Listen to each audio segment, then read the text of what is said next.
Saudação a todos, aqui é André Michelin, sejam muito bem-vindos ao nosso espaço de celebração em Candelária. A gente está participando de um projeto de uma plantação de igreja aqui nesse bairro e dentre as várias atividades que a gente tem, a gente também assiste a um grupo de crianças. Então eu gostaria de te convidar, se você entende que o nosso trabalho é sério, você acredita naquilo que o Senhor nos deu para fazer nesse tempo e gostaria de dar um suporte, você pode também cooperar para a manutenção desse projeto, por exemplo, adquirindo uma das nossas canecas. Você tem a opção em cerâmica ou, se preferir, em alumínio. Como é que você faz para adquirir? Você pode nos enviar uma mensagem pelo direct. Nós te informamos todo o procedimento. É isso. God bless. Meus irmãos, muito bom dia, graça e paz. Eu vou chamá-los e chamá-las para o mesmo texto que nós estávamos na semana anterior, haja vista que hoje é o dia do Reagindo, então nós vamos, de fato, refletir com mais profundidade acerca do que conversamos anteriormente e, na verdade, eu vou dar até continuidade porque na semana anterior a conversa fluiu de tal modo que eu achei melhor parar naquele momento e dar continuidade hoje. Então você pode abrir para o mesmo texto, nós vamos revisitar Lucas capítulo 11, você pode abrir para Lucas capítulo 11, o verso 1 e 2, na sequência Mateus capítulo 6, o verso 9, a parte A, e por último, mas não menos importante, Atos capítulo 1, o verso 8. Então é Lucas capítulo 11, verso 1 e 2. Depois Mateus, na versão do Mateus, a resposta do Senhor e o ensinamento. E depois Atos capítulo 1, verso 8, que eu vou deixar exatamente para a parte da aplicação. Então é assim, Lucas capítulo 11, versos 1 e 2, dizem assim: De uma feita estava Jesus orando em certo lugar. Quando terminou, um dos seus discípulos lhe pediu: Senhor, ensina-nos a orar como também João ensinou aos seus discípulos. Então ele os ensinou: Quando orardes, dizei. Agora sim, Mateus capítulo 6. O verso 9, Mateus capítulo 6, o verso 9, nos diz exatamente assim: Portanto, vós orareis assim. Se você quiser, grife exatamente essa parte. Vós orareis assim. E nesse grifo, destaque exatamente a palavra assim. Agora, Atos, capítulo 1, o 8º verso diz assim: Mas recebereis o poder do Espírito Santo que há de vir sobre vós, e ser-me-eis testemunhas, tanto em Jerusalém, como em toda a Judéia e Samaria, e até os confins da terra. Você sabe, nós estamos aprendendo o máximo que podemos acerca de oração. Para isso, nós temos um paradigma, a gente não tirou nada da nossa cabeça, da nossa própria experiência, pelo contrário, paradigma é, de fato, a vida de oração de Jesus e a oração na vida de Jesus. Já essa é a nossa 13ª conversa nessa direção, e pode ser que alguém desavisado assim, ao ouvir esse áudio, ou ver os vídeos, pense, mas por que vocês conversam tanto sobre isso? Antes eu tinha a versão somente vegana, porque o nosso irmão Russell Philip Shedd disse que nesse texto chamado Bíblia Sagrada há muita carne para se mastigar com os dentes do cérebro. Então você vai ter bastante assunto. Mas eu tinha tão somente a versão vegana que dizia assim, quando eu entendia que era o momento de parar, que era falar o seguinte: muita água mata a planta, mas eu senti que os carnívoros estavam não sendo contemplados.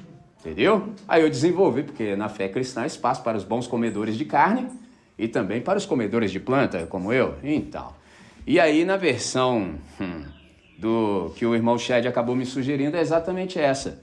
Um boi deve ser comido aos bifes. Entendeu como é que é o negócio? Então é assim, a gente separa e vai. Então hoje já é a nossa 13ª reflexão nessa direção.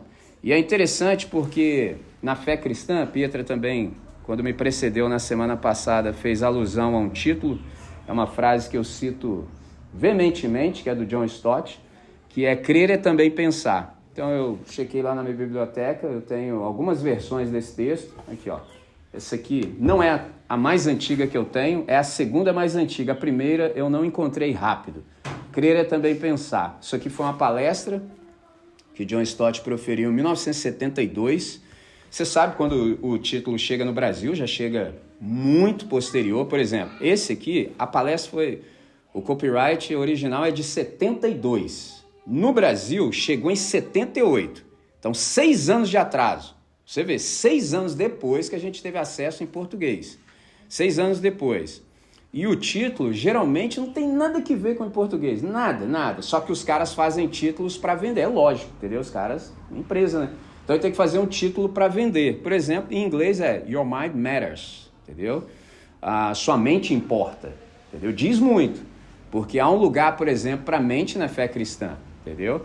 Porque se o Criador de fato a fez, é para ter bom uso. Então, ele proferiu essa palestra em 72. Para nós, chegou só em 78. E aí eu tenho outra versão, essa aqui é a mais nova.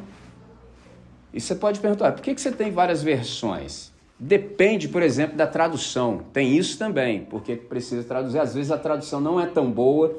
E eu gosto também, algumas eu ainda preservo. Por exemplo, às vezes eu tenho livros repetidos, assim, encontro em sebo, eu acabo doando para os amigos. Nesse caso eu preservei por causa dos prefácios, entendeu? Salvo melhor memória, o primeiro prefácio da primeira edição aqui do Brasil, quem fez foi a esposa do Valdir Sternagel, entendeu? E é um bom prefácio. Então esse prefácio aqui, por exemplo, aqui não tem, mas nesse aqui foi o Ziel Machado, que é um pastor que eu respeito, aprendo muito. Deixa eu me certificar. Isso mesmo, Ziel Machado. Ele é pastor da Igreja Metodista Livre da Saúde, entendeu? Em São Paulo. Se você quiser, conheça-o também, Ziel Machado. Então é isso. Crer é também pensar. Eu vou chamá-los, então, para uma oração. Antes disso, eu quero ressaltar o quão bom é estarmos juntos. Me lembro de aprender que a solidão, ela enfraquece, ao passo que a comunhão fortalece, entendeu? Então, se você ficar solo, além de ser um pecado, entendeu? Deus não criou o gênero humano para a solidão. Então, você vai se enfraquecendo, ao passo que quando você está em comunidade, você vai se fortalecendo continuamente e também mutuamente. Então, você fortalece o irmão te fortalece e a gente não sai desse ciclo virtuoso, melhor dizendo, entendeu? É espetacular. Então, eu vou chamá-los para uma palavra de oração. Vamos falar com quem resolve? Pai nosso, nós, de fato, percebemos a realidade da Tua presença entre nós a partir dos corações que aqui estão nessa manhã separados pelo Senhor. Nós queremos Te agradecer, Deus. Queremos Te agradecer profundamente o acréscimo que o Senhor tem feito de vidas preciosas ao longo do tempo, desde o princípio, quando nós começamos a nos congregar nesse espaço. Dia após dia, semana após semana, o Senhor tem feito chegar até nós as pessoas que vão ouvindo a Tua palavra. E nós Te agradecemos por isso, porque isso nos tem enriquecido sobremodo. Ó Deus, nosso Pai, nós temos profundo prazer na Tua presença. Nada nos faz tão felizes quanto estar junto a Ti. O que nós temos aprendido dia após dia tem nos dado possibilidade de compreender mais o nosso Senhor, o nosso Mestre por excelência, e a apreciá-lo e amá-lo mais. Ó Deus, nessa manhã, nós tão somente temos uma súplica no coração. Envia a Tua luz e a Tua verdade. Quanto mais, Deus, nós temos aprendido de Ti, quanto mais nós temos de Ti, mais nós Te queremos. Pai, nós suspiramos de fato e clamamos por mais de Ti. Nessa manhã, pedimos também, tão somente isso, continue-nos a falar ao coração, à alma e à nossa mente, para o máximo louvor da Sua glória. Em nome de Cristo Jesus, nosso Senhor, hoje e sempre, para sempre.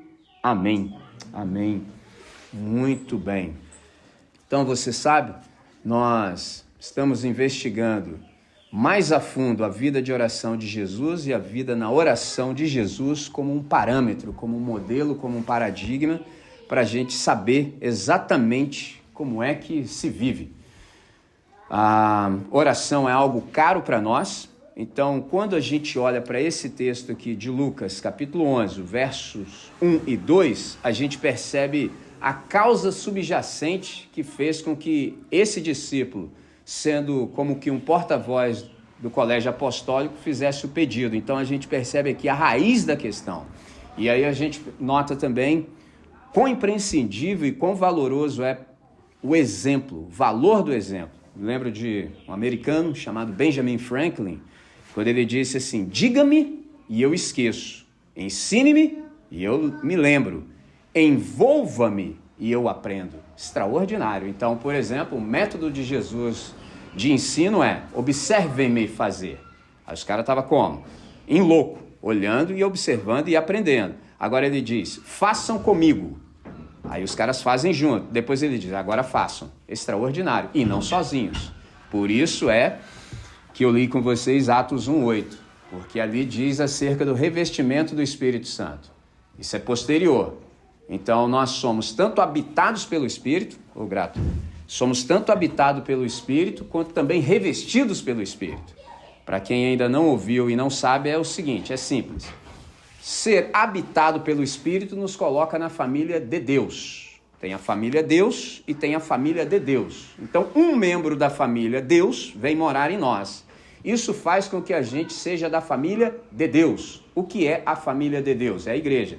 Sem o Espírito, você não é da família de Deus. Você pode até ter o nome no hall de membros, etc, etc, mas você não pertence. Quando a gente sabe disso, poxa, fica bem mais fácil assim, por exemplo, discernir e conviver com os crentes nominais. Tem gente que é só crente nominal. O nome dele está lá no hall de membros da igreja, mas ele nunca foi da igreja de Cristo. Por quê? Pelo óbvio. Ele não tem o Espírito de Cristo, mas ele está lá no meio da galera. Então fica tranquilo que daqui a pouco ele vai bandeirar. Não se verificará nele, por exemplo, manifestação do fruto do Espírito. Como? Se o cara não tem Espírito, não vai manifestar o fruto do Espírito. Ou seja, aquelas características que de fato a gente encontra na vida de Cristo Jesus. É simples assim. Falar isso foi rápido. Agora, para eu aprender, levou uma vida. E se você observar em mim, eu tenho marcas profundas disso. Porque eu não sabia que existia esse negócio chamado crente nominal. Eu não sabia. Quando eu cheguei para caminhar com a igreja, eu acreditava que todos aqueles caras levavam aquele negócio a sério. Ai, ai, ai. Que decepção, rapaz, entendeu? Até eu descobri isso que eu contei para vocês em menos de um minuto. Depois que eu descobri isso, eu deslanchei, larguei de mão, entendeu? Não quero nem saber problema deles, assim como é meu problema me resolver. Simples assim. Mas quando eu não sabia, eu ficava bolado com os caras, cara. Eu não conseguia entender aquela incoerência. Hoje, eu só lembrei disso para falar, entendeu? Só lembrei disso, porque isso é tão sério, que tem até pastor que não é crente, entendeu?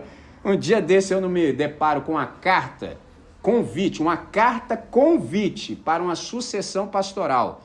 E a comissão que montou a carta escreveu nesses termos: queremos que o pastor seja crente de verdade. Até hoje eu não entendi essa frase. Queremos que o pastor seja crente. Até aí eu já falei, como é que é? É o quê?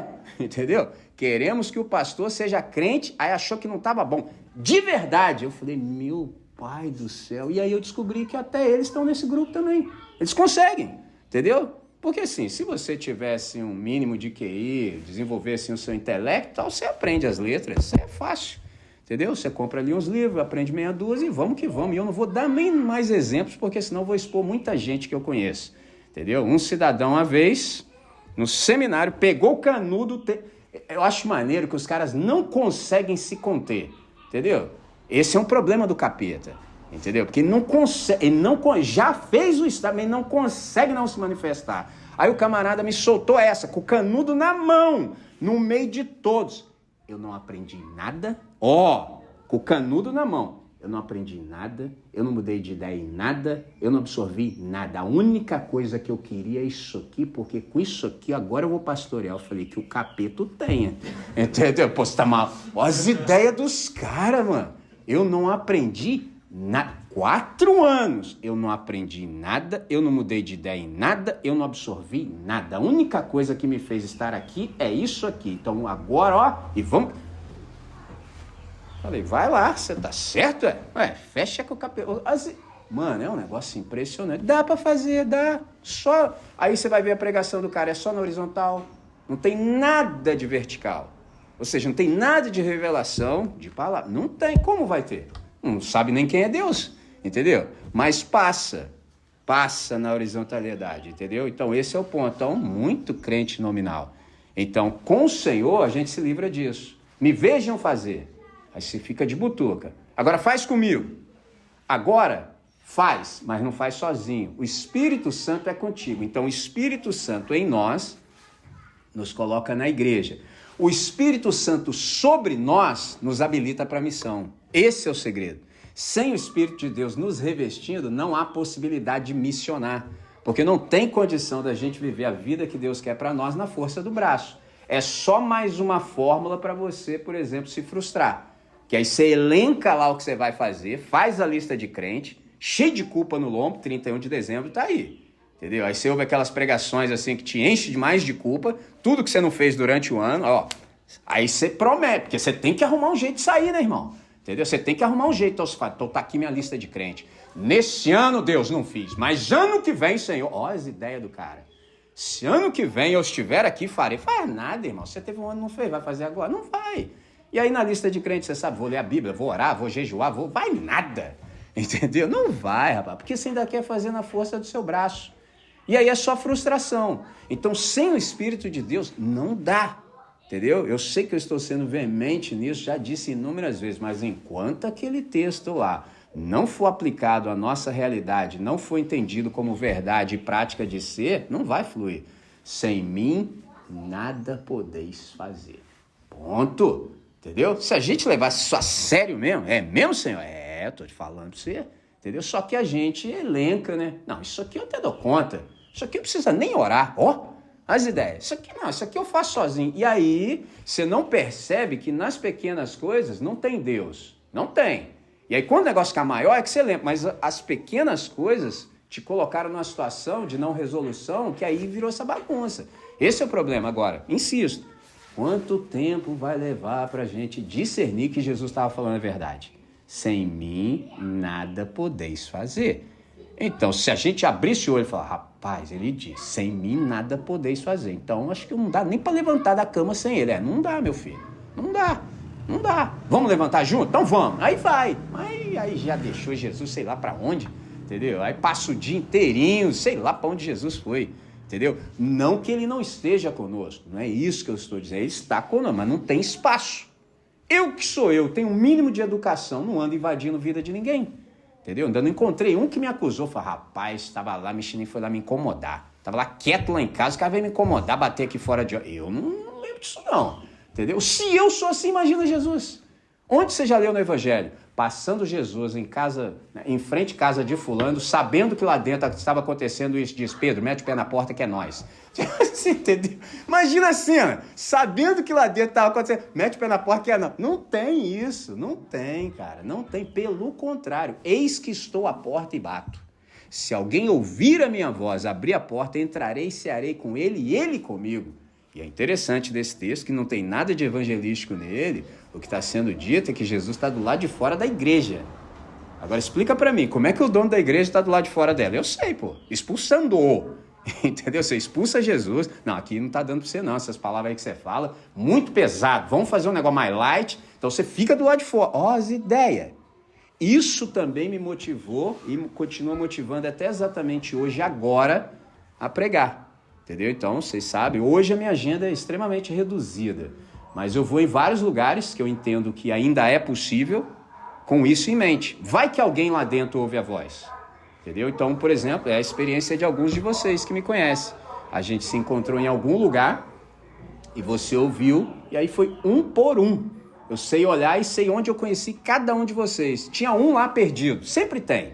O cara lá no meio daquela loucura, eu vou focar. Opa! A galera da internet é assim, um por um. Cada um que está naquele grupo da LB aqui, que são 2 grupos já, cada um eu conheci um lugar. Eu posso sentar e começar a abrir e falar, esse aqui eu conheci tal dia, tal hora, tal lugar, por causa disso, e vai. Então esse é o segredo da coisa. Então, sem essa percepção, as coisas não fluem. Então, o revestimento de poder é exatamente para que a gente possa missionar. Então, sem Jesus, não há possibilidade alguma de fazer o que deve ser feito. Até porque não somos nós quem fazemos. É exatamente o Espírito dele através de nós. E há momentos, você sabe, assim como eu, a gente já tem maturidade para compreender isso, que a gente obstaculariza em muito a ação de Deus. Aí, nessa hora, ele faz através de nós, em nós, e às vezes a despeito de nós, porque tem hora assim que a gente atrapalha e não é pouco. Para ele não, por exemplo, deixar que o nome dele seja enxovalhado, lançado na lama, etc, etc, ele vai e faz por amor ao nome dele. O que isso quer dizer? Que quando Deus não encontrar nenhuma razão plausível para fazer o bem, ainda assim ele o faz porque é o nome dele que está em jogo, não é o meu e nem o seu. Então Deus, ele é fiel. Por exemplo, tem uma canção que diz: Tu és fiel, Senhor, aí dependendo da teologia do lugar onde vai ser cantado, tu és fiel, Senhor, a mim, aí dependendo do lugar, assim, quando a teologia é outra, tu és fiel a ti. Deus é fiel a ele. Ele disse que faria, ele faz, a despeito de mim e você. Mas tem hora sim, e aí tem também, me permitam dizer isso, tem hora também que o pessoal assim da objeção vai meio longe, aí ele fala assim, agora você acaba de perder o direito de permanecer na história. Isso é apenas um eufemismo para bater as botas, entendeu? Comer mato pela raiz, ir para a terra do pé junto, palitosão de madeira, aguardar pela ressurreição enquanto tu come mato pela raiz.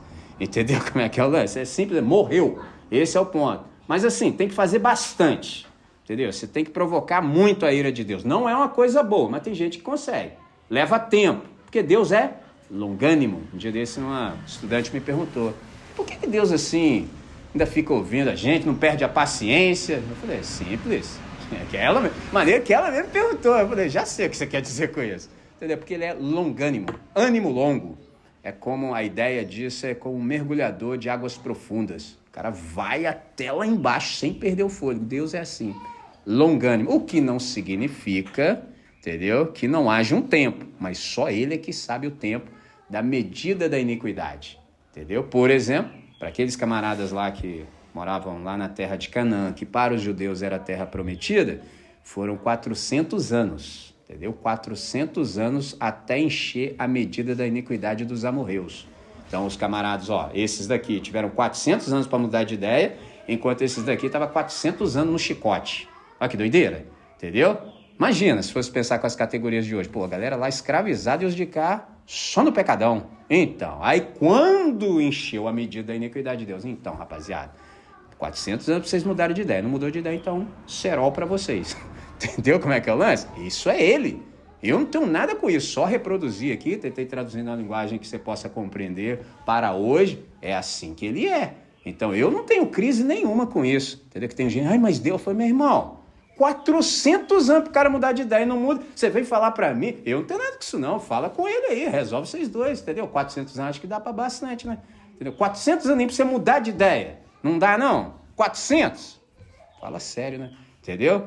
Então, permitam-me lançar essa ideia que é extremamente importante. Sem mim, nada podeis fazer. Eu sempre digo assim, não sei quanto tempo leva para a gente admitir isso. Quanto de derrota a gente vai ter que amargar? Desnecessariamente falando, entendeu? Até a gente, de fato, compreender que não há possibilidade alguma de fazermos o que deve ser feito sem Deus. Então, a gente está concentrado exatamente nesse mesmo assunto. Oração pode ser, eu espero que o Espírito Santo tenha captado a sua atenção para o fato de que oração nunca é demais. Oração nunca é demais, entendeu? Pode ficar tranquilo, pode continuar orando aí o tempo todo, que não é em excesso não, pelo contrário. O problema que a gente tem é falta de oração. Esse é um problema que a gente tem. Entendeu? Então, última coisa que lhes disse no encontro anterior foi acerca do despertamento. quando em o Espírito Santo nos tocando, a gente se dá conta de que é necessário progredir. Então é aquela hora que a gente fala assim, poxa, eu quero muito progredir. E aí essa progressão na oração, ela passa pela convicção de necessidade pessoal de oração, é o que eu acabo de dizer, seguido de um reconhecimento de que nós não sabemos orar como convém, por mais que você tenha as palavras, saiba articular, tenha uma boa argumentação, não é disso que se trata. A gente não sabe pedir a Deus o que Deus quer ouvir. Não sabe, não adianta, não está em nós isso.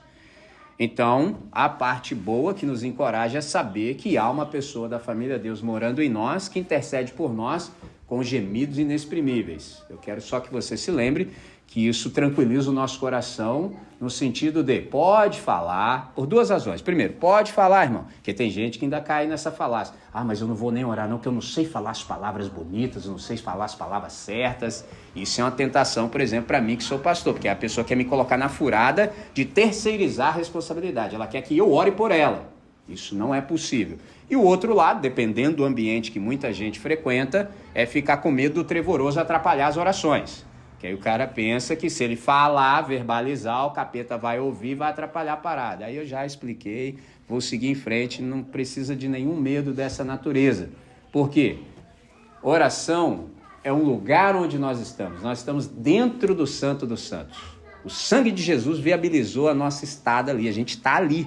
Não sei se todos que estão aqui agora ou os que vão ouvir no futuro vão ver, tem essa noção, mas é disso que se trata a fé cristã. Ali o capiroto não tem espaço. Como é que ele vai lá? Não dá. Ali é só para nós, que somos redimidos. Um novo e vivo caminho, diz o escritor aos Hebreus, foi aberto pelo sangue de Cristo. Então nós estamos ali. É um negócio sensacional. Então não tem nem mais isso de dizer, Senhor, entrando em tua presença. Não, filhão. Qual parte você não pegou? Não é entrando em tua presença, porque se você vai entrar na presença, o irmãozinho inteligente da comunidade fala, ô irmão, onde é que você estava esse tempo todo?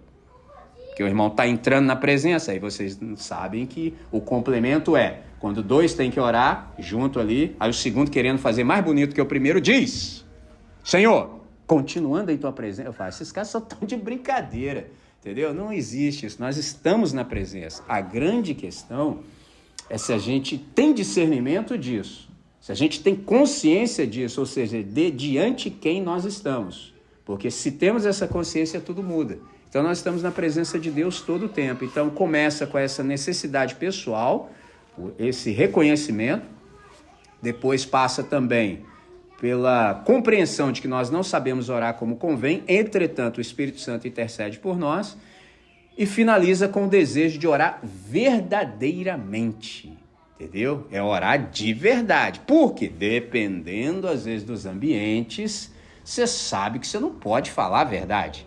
E nem tudo que você vive também é para ser dito em público. Aí o bom senso nos socorre, né? Tem coisas que mesmo você estando numa comunidade, quero crer que a nossa já é assim, não é para você falar aqui, entendeu? Não, aqui não dá. Por mais que a gente já esteja, por exemplo, maduro, mas tem coisa que fica para o particular. Mas é perfeitamente possível você falar dessas coisas de porta fechada em casa. Ali, ó, imagina uma horinha, você e o Todo-Poderoso. Aí você fala mesmo. Pegou a visão? Ou então, se você estiver praticando Tiago 5,16, naquele espaço de ministração de graça, você pode confessar o seu pecado ao seu irmão ou à sua irmã, estou falando de um homem e de uma mulher, respectivamente, de modo que você venha a ser curado. Aí pode, mas não comunitariamente. Simples assim. Isso é orar de verdade. Precisei acrescentar isso. Porque às vezes as pessoas são tentadas a falar só o que emplaca. O camarada já tem as orações feitas. Eu me lembro de uma vez, o camarada estava lá na celebração daquele modelo, só dormindo, o pastor já estava indignado com o irmão já, cara. Já viu como o pastor fica bolado com os caras? Eu acho que os caras bolados, mano. O pastor bolado com o irmão, cara. Aí assim, aí não aguentou a tentação pra cima dele também. Tava aqui e aproveitou. É com esses irmãos? Não entendo. Aí eu falei, ei, vem no culto? Aí eu falei, e fica dormindo? Aí deu um indireto no cara. Né, irmão fulano? Aí o irmão fulano, queco de Deus, o cara levantou igual soldado. Deus nosso Pai, estamos felizes. Mano, o cara achou que é para... Tipo assim, por quê? Porque a parada é tão rotineira que ser mencionado só pode ser... O cara levantou do meio da pregação. Deus, nós estamos aqui. Eu falei, eita, mas que é isso, cara? E outra, decoradinho. Já tem oração decoradinha. Essa ideia, mano. Eu vou te falar, eu vi muita coisa, né? Eu ficava só assim, eu falei, por isso que eu posso dizer assim, com muita humildade. Hoje em dia, muita coisa eu só erro se eu quiser, porque o tanto de coisa que eu vi, que eu pensei, não é possível, velho. Olha essa, Brunão. O cara levantou igual um solto. Deus, nosso Pai. Falei, que eu lembro que aí você falou, que isso? Cara, nem, tipo assim, dormindo, entendeu? E já vi várias, mano, várias, que você nem, mas não vou nem contar mais sobre, entendeu? E aí, deixa eu me aprofundar então essa questão, dizendo um pouco mais do seguinte, isso aqui passa, por exemplo, a nossa admissão de impotência e a nossa constatação de insuficiência, quando a gente reconhece e fala explicitamente, Senhor, eu não sou suficiente em mim mesmo, eu não dou conta. Isso aqui é um status. Bom será quando o Espírito Santo nos deixar nesse modelo, nesse lugar, nesse estado de espírito humilde. Alguém disse que é a humildade que prepara o solo para estar receptível de modo que se apegue desesperadamente à palavra que for plantada em nosso coração. É a humildade que prepara, entendeu? Então, sem humildade, nada pode vingar. Aí você pergunta assim, André, mas assim, quem é o humilde? Humilde é aquele que finalmente reconhece que não pode absolutamente nada à parte do Senhor. É por essa razão que ele ora. Não é por nenhuma outra questão. Ele ora porque ele fala assim, eu não dou conta. Então, por isso que eu enfatizei muito no início, João 15:5. Sem mim, nada podeis fazer. Então, um exemplo. Você pode orar antes, depois e durante. Quem ora antes está manifestando, por exemplo, dependência. Quem ora depois está manifestando gratidão. E quem ora sempre, comunhão. Olha que negócio lindo. Se você tem algo para realizar, você não dá conta, você ora antes. Então significa que você é dependente. Fala, Senhor, eu não dou conta disso aqui não, hein? Entendeu? Se o senhor não vir comigo é que eu estou enrolado, mas assim, não é pouco não, hein? O cara que ora depois é grato. Fala, rapaz, se não for a Deus, entendeu? Se não fosse Deus por mim, irmão, há muito esses caras já teriam me devorado. Isso é depois. E o cara que ora durante, Senhor, vão comigo no processo? Viu como é que é lindo? Então é ad contínuo, não para. Entendeu? Mas isso tudo, irmãos, o Espírito Santo precisa nos vencer. Então o que é oração? Oração é o modo de se viver com o Pai nesse mundo caotizado. Não há outra maneira da gente viver a contento sem oração. Oração, então, é vital para a existência como um todo. Oração é um auxílio para colocarmos os fatos e os sentimentos na perspectiva correta. Sem oração, você não enxerga nada direito, entendeu? Os seus sentimentos, suas emoções vão te pregar uma peça e você não consegue ver, por exemplo, aquilo que acontece na existência numa perspectiva acertada. Oração é o espaço que recebemos do Pai para dar nome às nossas vontades. Guarde isso. Oração é um espaço que nós recebemos do Pai para dar nome às nossas vontades. Traduzindo, a gente pode usar isso como um espelho dos nossos caprichos materialistas ou como uma expressão, por exemplo, de adoração. Aí depende do que está no nosso coração. Você pode usar Deus para os seus próprios projetos, entendeu? Senhor, sei que Tu és o Todo-Poderoso. Aí depende de como você foi ensinado. Você vai querer que Deus faz aquilo que você quer. Ué, afinal de contas, me disseram que se eu chegasse junto aqui na campanha tal, viesse tantos dias, o negócio ia acontecer, eu quero, entendeu? Aliás, eu determino, as ideias dos caras, entendeu? Ou, Senhor, agora que ando contigo, estou experimentando regeneração de modo contínuo na vida, a minha coleção de desejos também está sendo transformada. Em sendo assim, Deus, eu estou satisfeito, estou contente, não quero nada para mim não, mas os meus irmãos estão precisando de algumas coisas aí, então compareço aqui diante de ti para clamar em nome deles, que alguns deles não estão conseguindo nem falar. Então, como eu estou resolvido, vim em nome dos meus irmãos, afinal, Tu és Pai Nosso. Pegou a visão? Das duas, uma. Depende do lugar onde a gente está, entendeu? E as nossas orações vão revelar muito o nosso coração.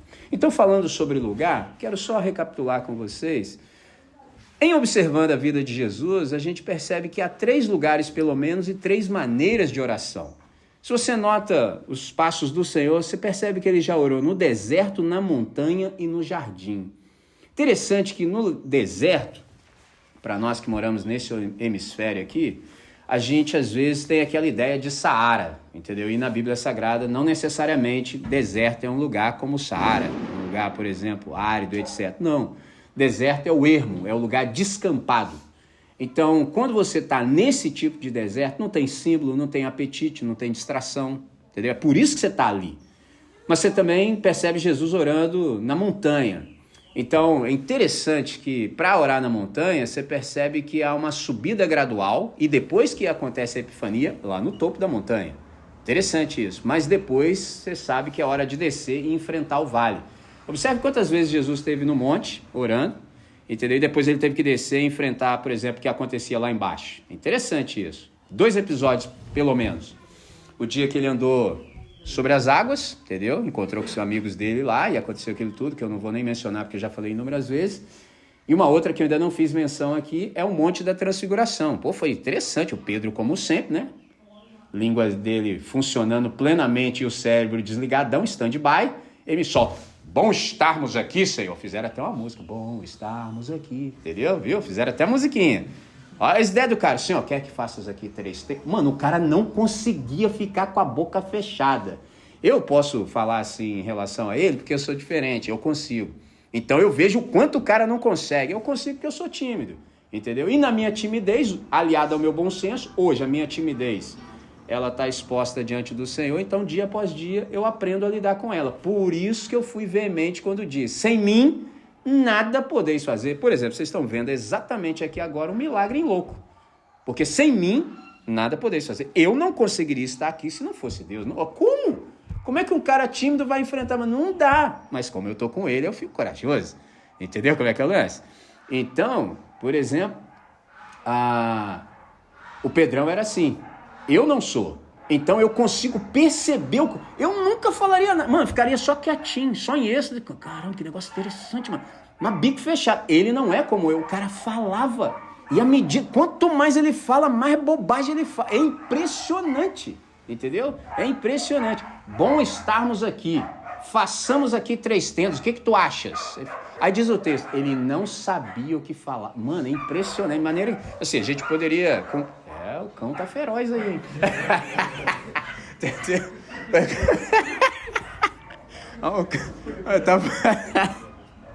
Ai, meu Deus do céu. Eu tava aqui já, percebi, já faz tempo, eu pensei assim, vai parar, mas poxa, não para de jeito nenhum. Tá aumentando, não? Poxa.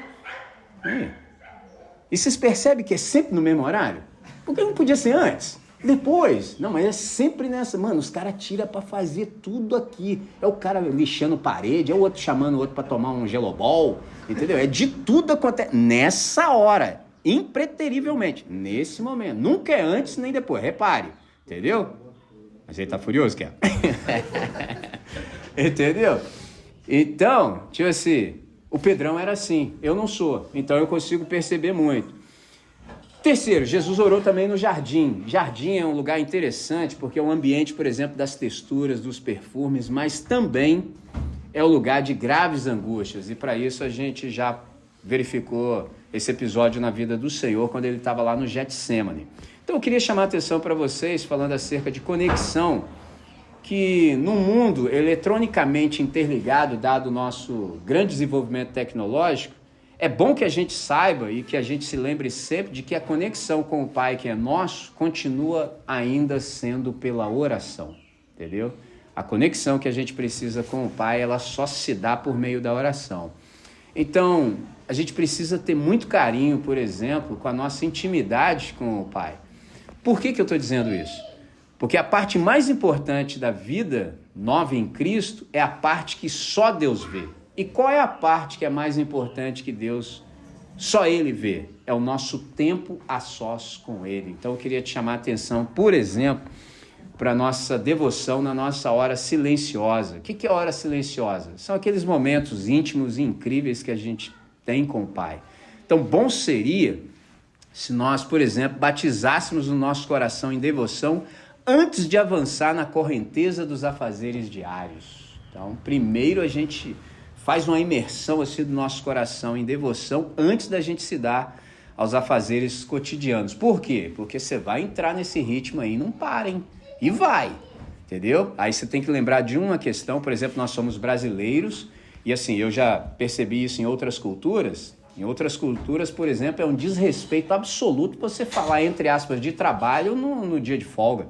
Que isso, o cara te repreende, entendeu? Aqui no Brasil não existe isso, os caras acham bonito ainda, entendeu? Tem um horário de expediente de hora a tal até hora tal e os caras continuam te buzinando na cabeça. Isso tá totalmente errado, mas aqui na nossa cultura é aceito. Em outros lugares é um insulto, entendeu? Você está sendo pago para isso? O que não significa que você não vai se esforçar, não é disso que eu estou falando. Eu estou dizendo é que, em sabendo disso, se você não fizer isso que eu estou te sugerindo, te orientando, você entra nessa espiral aí e não sai nunca mais. E aí, por exemplo, não estou dizendo que seja um erro, seja um pecado, mas tem gente que deixa, por exemplo, para ter o seu momento de leitura devocional à noite.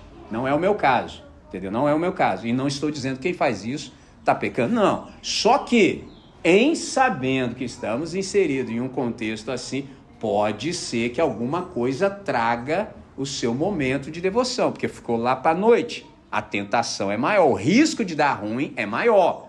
Então, em começando cedo, antes dos afazeres, me parece que é mais seguro, entendeu? E é assim que eu pratico.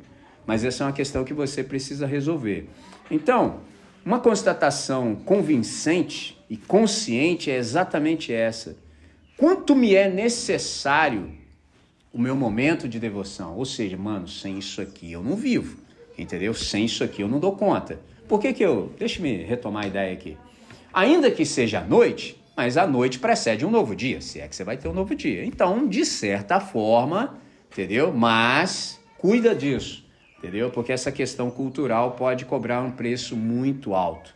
Uma outra questão, uma palavra de encorajamento. Se é assim, você precisa, por exemplo, descobrir o seu lugar de solitude e reflexão. Você vai descobrir se é melhor de manhã ou no final do dia, para que você, por exemplo, possa de fato exercitar essa prática devocional da oração. Então, não descanse da oração e não dê descanso à oração.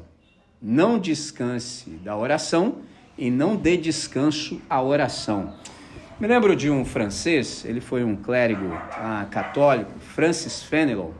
Ele disse o seguinte, ele é do século XVII, falando acerca da oração. Abre aspas para ele. Diga a Deus tudo o que estiver no seu íntimo, como alguém que descarrega a sua alma, seus prazeres e sofrimentos a um amigo querido. Conte a ele os seus problemas para que ele o console, as suas alegrias para que ele as acalme, os seus anseios para que ele os purifique, suas aversões para que ele possa ajudar você a dominá-las. Fale com ele sobre as suas tentações para que ele o proteja delas. Mostre-lhe as feridas em seu coração, a fim de que ele as cure. Desnude suas indiferenças para com o bem, sua inclinação depravada para o mal, sua instabilidade. Diga a ele como o egoísmo torna você injusto para com os outros, como a vaidade o tenta ser falso, como o orgulho mascara você para si e para os outros. Se expressar assim todas as suas fraquezas e necessidades e problemas, não haverá falta do que dizer. O assunto jamais se esgotará. Ele é constantemente renovado. Nunca falta assunto às pessoas que não guardam segredo uma da outra, pois não há nada a ser guardado. Elas também não buscam algo para dizer. Falam da abundância do seu coração. Dizem apenas o que pensam, sem ter nada a considerar. Então, felizes, fecha aspas para ele, felizes são os que se apegam à conversa íntima com o Pai sem reservas. De novo, felizes são os que se apegam à conversa íntima com o Pai sem reservas. Então, eu quero aplicar tudo isso ao nosso coração, dizendo o seguinte: nós somos pupilos da escola de oração. Até aqui a gente já aprendeu acerca da definição, da necessidade e da utilidade da oração. Então, há um valor no aprendizado e na consequente aplicação. Até aqui, na nossa comunidade, pensando juntos, a gente já desenvolveu reagindo, e esses dias eu não paro de pensar, jamais, eu estava maquinando, eu falei assim, rapaz, a gente já tem um reagindo, eu estou pensando, vou apresentar essa proposta aos irmãos, a gente tem que ter um espaço do agindo agora, entendeu? Tem sempre a parte da aplicação, mas é o seguinte, tem a reflexão, tem um reagindo à reflexão, e se a gente tirar um tempo para a gente ficar maquinando, a gente chama mais irmãos para cada um pensar em como é que a gente pode viver a partir desse negócio, entendeu? Porque tem a reflexão, tem um reagindo. Agora vamos ver aqui o que a gente pode fazer com tudo isso que a gente aprendeu, porque assim, senão vai ser desperdício, entendeu? Então, eu me faço lembrar também, quando digo isso, há um músico extraordinário, eu estou tentando assim aprender a ouvir jazz, que aquele negócio é muito para minha cabeça, que é o Miles Davis, entendeu? O cara é bom, ele fez uma que eu olhei e falei, caramba. Uma coisa que ele disse que eu gostei muito foi o seguinte, ele falou assim, eu aprendi algo ontem à noite e eu não vejo a hora de poder aplicar. O cara é o Miles Davis, eu aprendi algo ontem à noite e não vejo a hora de poder aplicar. Por que eu disse isso? Porque eu aprendi uma com ele também que foi sensacional. Tem um pianista, para tocar jazz, meu irmão, os caras tem que ser no mínimo alto nível. Já começa assim. Aí o pianista dele era o Herbie Hancock, o cara é alto nível. Aí o cara tá lá tocando, ele deu uma nota errada, cara. E assim, jazz é brutal. Aí o cara deu uma nota errada. Aí o Miles Davis estava na parada e tipo assim, quando ele deu a nota errada, o cara fez assim na hora. Só que aí, qual é o segredo? Nesse dia, o Herbie Hancock, que não é pouca coisa, viu que o Miles Davis era brutal. Aí, mas assim, numa fração de segundo, o Miles Davis estava lá tocando e tal, o cara deu a nota errada, o cara fez assim, tipo assim, pô, meu irmão. Só que assim, rapidamente ele foi e arrumou. Aí o cara também teve a lição. Primeiro, ele entendeu que o cara era alto nível. Segundo, ele entendeu o seguinte, olha que parada maneira, ele falou assim, a questão não é a nota errada, a questão é o que você faz depois daquela nota. Porque aí quando o cara deu, entre aspas, a nota errada, por exemplo, pô, cara, é tenso porque assim, igual eu toquei no radiar, as nossas músicas só iam pra frente. O que acontece? Se você desse uma errada, que é só no próximo show, entendeu? Porque tem música que você fala assim, não, na próxima eu acerto, a nossa só ia pra frente. Então errou, tá no arame, irmão. E é ruim errar, cara. Pô, você dá aquela força, pô, dói pra caramba. Pra quem tem ouvido, assim... Aí o Miles Davis, a partir de, entre aspas, a nota errada, ele foi e fez outro solo. Cara, o dia que eu vi isso, cara, fez todo sentido pra mim, porque na vida a gente dá umas notas erradas. Entendeu? E o problema é que a gente não é estilo Miles Davis, a gente fica na nota errada, entendeu? Bolado com a nota errada, entendeu? Então, assim, olha quanta aplicabilidade. Então, volto. Na noite anterior, eu aprendi algo extraordinário e não vejo a hora de poder aplicar. Agora sim, Atos 1:8 e a gente encerra. Ser-me-eis testemunhas quando forem revestidos pelo Espírito Santo que há de vir sobre vós. E ser-me-eis testemunhas. Isso aqui é muito caro. Ser-me-eis testemunhas, tanto aqui quanto ali e lá. Ou seja, de modo concomitante. Não precisa fazer aqui primeiro, depois faz ali e termina lá. Não. É ação contínua, é concomitante. E o interessante disso, quero aplicar dizendo o seguinte, esse nosso chamado para ser. Por que eu estou enfatizando isso? Porque o privilégio de uma vida é ser quem você é. Ponto. O privilégio da existência é ser quem você é. Qual é o segredo? Isso eu estou falando para quem é da fé. Que coisa melhor do que você ser quem Deus te redimiu para ser? Isso é fantástico. Porque assim, uma das coisas que me chama a atenção na fé cristã é que é o único ambiente em que eu posso ser de fato quem eu sou. Eu não posso ser eu fora de Deus.